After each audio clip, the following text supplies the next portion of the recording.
মৌলিকভাবে 5টি বিষয় আলোচনা করেছেন। ক্রেতা, বিক্রেতা, দ্রব্য, মূল্য, বাজার, এই 5টি বিষয় আল্লাহ তাআলা আলোচনা করেছেন। ক্রেতা, বিক্রেতা, দ্রব্য, মূল্য, বাজার। আপনারা কষ্ট করে যদি আমার সাথে বলেন তাহলে মনে থাকবে। বলেন, ক্রেতা আল্লাহ, বিক্রেতা মুমিনগণ, দ্রব্য জানমাল, মূল্য জান্নাত, বাজার জিহাদের ময়দান। তাহলে ক্রেতা আল্লাহ, বিক্রেতা মুমিনগণ, দ্রব্য জানমাল, মূল্য জান্নাত, বাজার জিহাদের ময়দান।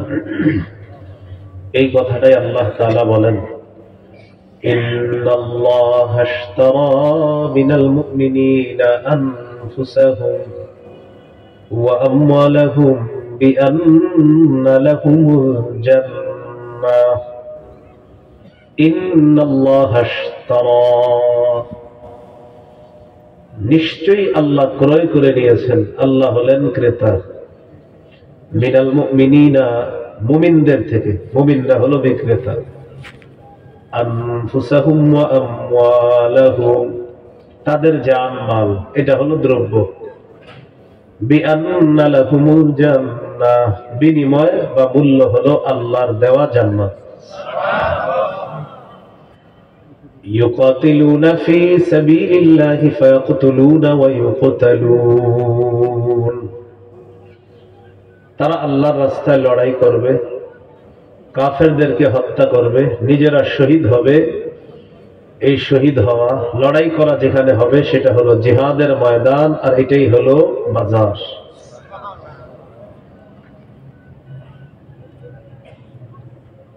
সূরাতুস সফফি 28 পারা 11 নম্বর পৃষ্ঠা। সূরাতুস সফফি 10 থেকে 13 নম্বর আয়াতে আল্লাহ বলেন, ইয়া আইয়ুহাল্লাযীনা আমানু হাল আদুল্লুকুম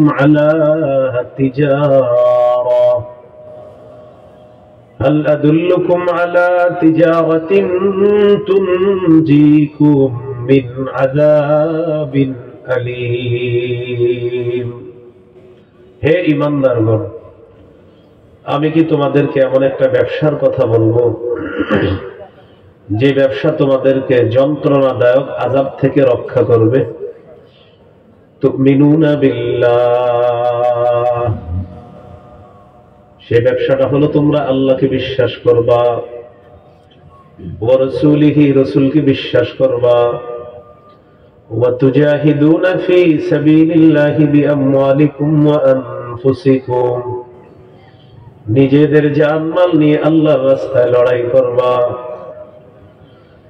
যালিকুম খায়রুল লাকুম ইন কুনতুম তা'লামুন। আল্লাহ তাআলা বলেন, যদি তোমরা জানতে এটাই তোমাদের জন্য কল্যাণ। ইয়াগফির লাকুম যুনুবাকুম, লাভ হলো তোমাদের আগের যত গুনাহ আছে সমস্ত গুনাহগুলা আল্লাহ মাফ করে দিবেন। সুবহানাল্লাহ। ويدخلكم جنات تجري من تحتها الأنهار, আল্লাহ তাআলা তোমাদেরকে এমন বাগানে প্রবেশ করাবেন যে বাগানের তলদেশ দিয়ে নহর সমূহ প্রবাহিত হয়। ومساكن طيبة في جنات عدن, চিরস্থায়ী বসবাসের জান্নাতের মধ্যে আল্লাহ তাআলা তোমাদেরকে মনোপুত বাসস্থান দান করবেন। যালিকাল ফাউজুল আযীম, আল্লাহ তাআলা বলেন এটাই হলো মহা সফলতা। আমার আপনার জীবনের গুনাহগুলা যদি মাফ হয়ে যায়, আল্লাহর দেওয়া জান্নাত যদি পাওয়া যায়, জান্নাতের মধ্যে মনোপুত বাসস্থান যদি পাওয়া যায়, আল্লাহ তাআলা বলেন এটাই হলো একজন মানুষের চূড়ান্ত সফলতা, এটাই হলো তার মহা সফলতা। এরপর আল্লাহ বলেন, ওয়া উখরা তুহিব্বুনাহা, তোমাদের পছন্দনীয় আরো অনেক নিয়ামত আল্লাহ তোমাদেরকে দান করবেন। এই নিয়ামতের মধ্যে একটা নিয়ামত হলো নাসরুম মিনাল্লাহ, আল্লাহর পক্ষ থেকে তোমাদের উপর সাহায্য আসবে। ওয়া ফাতহুন করিব, নিকটতম বিজয় আল্লাহ তোমাদেরকে দান করবেন। ওয়া বাশশিরিল মুমিনিন, আল্লাহ তাআলা বলেন নবী আপনি মুমিনদেরকে সুসংবাদ জানায় দেন। এখানে বললেন এমন একটা ব্যবসা, ভাই কয়েল লাগাইছেন নাকি? হ্যাঁ, না না, একটু পরে আমার কাশি শুরু হয়ে যাবে, বন্ধ করে পরে পরে দিয়ে কিছুক্ষণের মধ্যে কিন্তু প্রচুর কাশি হবে, প্রচুর কাশি হবে। আল্লাহ হেফাজত করেন। হ্যাঁ, তাড়াতাড়ি সরল এটা, মশা আমার খাত কিন্তু পরে লাগায় না।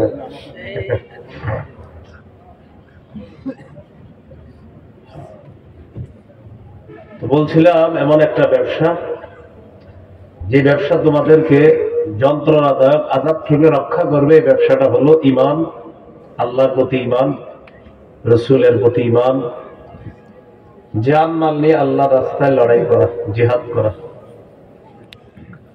26 পারা 16 নম্বর পৃষ্ঠা সূরাতুল হুজুরাত 15 নম্বর আয়াত। আল্লাহ তাআলা বলেন ইন্নামাল মুমিনুনা আল্লাযীনা আমানু বিল্লাহ ওয়া রাসূলিহি সুম্মা লাম ইয়ারতাবু ওয়া জাহাদু বিআমওয়ালিহিম ওয়া আনফুসিহিম ফী সাবীলিল্লাহ উলাইকা হুমুস সাদিকুন। আল্লাহ তাআলা বলেন খাঁটি ঈমানদার হলো তারা যারা আল্লাহকে বিশ্বাস করে, রাসূলকে বিশ্বাস করে, সন্দেহ করে না। নিজেদের জানমাল নিয়ে যারা আল্লাহর রাস্তায় লড়াই করে, আল্লাহ বলেন তাদেরকে আমি খাঁটি মুমিন বলে ঘোষণা করলাম।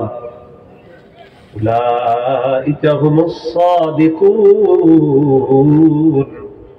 আল্লাহ তাআলা বলেন এই তিনটা গুণ যার মধ্যে ভালোভাবে থাকবে, আল্লাহর বিশ্বাস, রাসূলের বিশ্বাস, সামান্য সন্দেহ যারা করবে না, জান্নাত নিয়ে যারা আল্লাহর রাস্তায় লড়াই করবে, এই তিনটা গুণ যাদের মধ্যে থাকবে, আল্লাহ তাআলা বলেন আমি তাদেরকে কোরআনে খাঁটি সত্যবাদী মুমিন বলে ঘোষণা করলাম। খাঁটি সত্যবাদী। সুবহানাল্লাহ তো পড়তেছেন বারবার। এখন কথা হলো জিহাদের নিয়ত আছে সবার? আজকে আমরা প্রথম আলোচনা থেকে জানলাম ক্রেতা আল্লাহ, বিক্রেতা মুমিনগণ, দ্রব্য জানমাল, মূল্য জান্নাত, বাজার হলো জিহাদের ময়দান। তো জিহাদের ময়দানে কি করে বলেন? জিহাদ করে। কি করে? নিয়ত আছে সবার? আবু দাউদের হাদিস 2504 নম্বর হাদিস, 2504 নম্বর হাদিস। قال رسول الله صلى الله عليه وسلم جاهدوا المشركين بأموالكم وأنفسكم وألسنتكم। নবীজি বলেন তোমরা মুশরিকদের বিরুদ্ধে লড়াই করো তোমাদের সম্পদ দিয়ে, তোমাদের জান দিয়ে, আর তোমাদের জবান দিয়ে। সম্পদ দিয়ে লড়াই করা মুশরিকদের বিরুদ্ধে, মুশরিকদের বিরুদ্ধে যে কোনো ব্যাপারে সম্পদ দিয়ে সহযোগিতা করা আমাদের ঈমানি দায়িত্ব। ফিলিস্তিনের বিরুদ্ধে যারা এখন লড়াই করতেছে, আফগানিস্তানের বিরোধিতা যারা করতেছে, সারা পৃথিবীর মুজাহিদরা যে যেখানে আছে, মুজাহিদ বাহিনীর জন্য সম্পদ দিয়ে সাহায্য সহযোগিতা করা ভাই হিসাবে এটা আমাদের ঈমানি দায়িত্ব।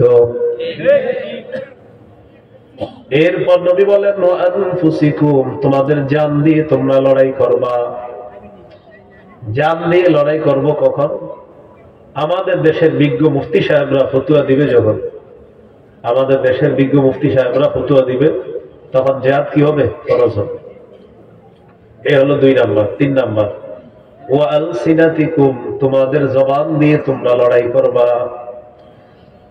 90% মুসলমানের দেশে এখন মুশরিকরা আধিপত্য বিস্তার করতে চায়। এই মুশরিকদের বিরুদ্ধে লড়াই তো চালাইতে হবে, লড়াইয়ের পাশাপাশি জবান দিয়ে সবাই তাদের বিরুদ্ধে বলতে হবে মুশরিক। আল্লাহ তাআলা বলেন লাতাজিদান্না আশাদ্দান নাসি আদাওয়াতাল লিল্লাযীনা আমানুল ইয়াহুদা ওয়াল্লাযীনা আশরাকু অবশ্যই অবশ্যই নবী আপনি ইহুদীদেরকে পাবেন, তারা হলো ঈমানদারের এক নাম্বার শত্রু। ওয়াল্লাযীনা আশরাকু, আর যারা শিরিক করে, যারা আল্লাহ ছাড়া গায়রুল্লাহর ইবাদত করে, যারা শিরিক করে, তারা হলো ঈমানদারদের শত্রু। অতএব মুশরিকদের ব্যাপারে এই কথা বলা যে তারা তাদের কোন ধরনের আয়োজনে শুভেচ্ছা জানানো, মুশরিকদের সাথে কাঁধে কাঁধ মিলিয়ে চলার অঙ্গীকার করা, অথবা তাদের কোন আচার অনুষ্ঠানে শুভেচ্ছা জানানো, এটা কোন মুসলমান মুমিনের কাজ হতে পারে না। এই বছর শুভেচ্ছার হিড়িক পড়ছে। কি পড়ছে? যারা শুভেচ্ছা জানান নাই নাম লিস্টি হবে। কেন জানান নাই? শিরিকের শুভেচ্ছার হিড়িক পড়ছে। আমার একটা আলোচনা আছে, দেখবেন শিরিকে শুভেচ্ছা জানানো যাবে কিনা, লম্বা আলোচনা জুমার মসজিদে। এক তো মুশরিকরা আমাদের সবচেয়ে বড় শত্রু, দ্বিতীয়ত হলো আবার শুভেচ্ছা জানানো। শুভেচ্ছা জানায় জানায় এমন ভাবে শুভেচ্ছা জানাইছেন আর এত আশকারা দিয়ে মাথায় উঠাইছেন, এখন আপনার মাথার উপরে তারা বসে রাজত্ব করতে চাচ্ছে। দোষ তো আমাদেরও। বারবার ভুল করি, অভিভাবক আমরা গ্রহণ করতে ভুল করি। এক তাগুতকে ছাড়ি, আরেক তাগুতকে অভিভাবক বানাই। ফলাফল হয় বৃষ্টি থেকে বাঁচার জন্য ঝর্ণার নিচে এসে দাঁড়ানো। সূরা বাকারা 257 নম্বর আয়াত, 3 পারা 2 নম্বর পৃষ্ঠার শুরু আয়াত। আল্লাহ তাআলা বলেন, আল্লাহু ওয়ালিয়্যুল্লাযীনা আমানু, যারা ঈমানদার তাদের অভিভাবক হলেন আল্লাহ। বলেন ঈমানদারের অভিভাবক কে? আল্লাহ। সূরা মাইদার 51 নম্বর আয়াতে আল্লাহ তাআলা বলেন, ইয়া আইয়ুহাল্লাযীনা আমানু লা তাত্তাখিযুল ইয়াহুদা ওয়ান নাসারা আউলিয়া, হে ঈমানদারগণ তোমরা ইহুদি খ্রিস্টানদেরকে অভিভাবক বানাবা না, কারণ ঈমানদারের অভিভাবক কে বলেন আল্লাহ। কিন্তু আমরা বারবার ভুল করি, ওই ইহুদি খ্রিস্টানদের পরিচালিত এক তাগুতকে ছাইরা আবার আরেক তাগুতকে ধরি, অথচ তারা তাদের দেশে 47 জন প্রেসিডেন্ট পরিবর্তন করে, একজনকেও নারী বসায় না। আর মুসলমানের উপরে নারী চাপায়া দিয়া, মুসলমানদেরকে গোলামের জিনজির পরায়া দিয়া তারা মুসলমানের উপর রাজত্ব করতে চায়।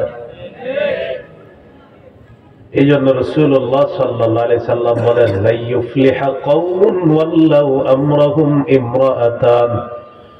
নবীজি বলেন, ওই জাতি কিছুতেই সফল হবে না যে জাতি তাদের নেতৃত্বে কোনো নারী বসায়া দেয়। যে জাতি তাদের নেতৃত্বে কোনো নারী বসায়া দেয়, সেই জাতি কখনো কি হবে না? সফল। ঠিক ঠিক তো এখানে বলেন, পরে তো আবার গিয়ে কামড়াইলেই ঘটনা। সবই তো ঠিক, ঠিক না? কি বলেন? আমাদের অভিভাবককে এটা না বুঝলে আমাদের ভাগ্যের পরিবর্তন হবে না। আফগানিস্তান বুঝেছে বিষয়টা, বুঝার পর আল্লাহ তাআলাকে অভিভাবক মানার কারণে তাদেরকে আল্লাহ সফলতা দান করছে। সারা দুনিয়া 3 বছর 4 বছর আগে আফগানিস্তানকে গণ্য করে নাই, গণনায় নেয় নাই। এখন আফগানিস্তান কাউকে টাইম দেয় না, কারণ তাদের অভিভাবক কাকে মানছে? তারা। কি লজ্জাকর বিষয়, 90% মুসলমানের দেশ, অন্য দেশের কেউ শুনলে বলবে তাহলে তো তোমাদের দেশে কোরআন সুন্নাহ অনুযায়ী সব চলে, কিন্তু কিভাবে আপনি বলবেন যে আমাদের দেশে এই দুইটাই সবচেয়ে কম চলে?